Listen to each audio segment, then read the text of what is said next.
Allah'ın verdiği emanetim sen, qoxlayıb gül kimi saxlayım səni.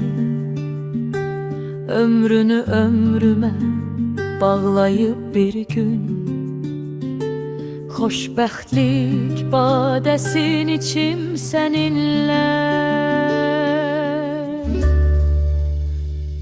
Sevgilim nur üzlüm, ruhum meleğim, bu sevgi yolları aparsın bizi. El ele üz yüze kocalıp bir gün, Tanrı'nın verdiği güzel yerlere. Sevgilim nur üzlüm, ruhum meleğim, bu sevgi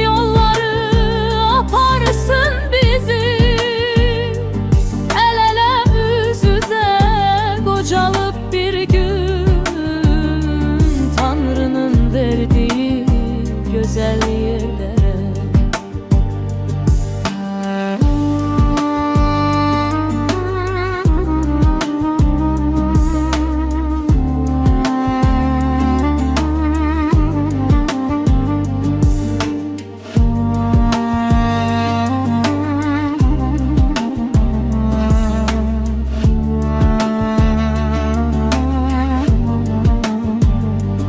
Bir durna qatarı gönderdim sana, getirsin sevgimi, sözümü desin.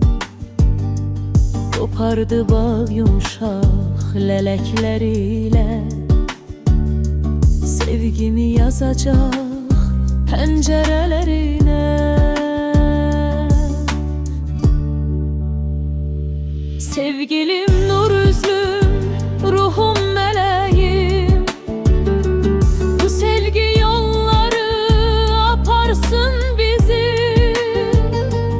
El ele yüz yüze kocalıp bir gün, Tanrı'nın verdiği güzel yerlere. Sevgilim nur üzlüm, ruhum meleğim, bu sevgi yolları aparsın bizi. El ele yüz yüze kocalıp bir gün, Tanrı'nın verdiği güzel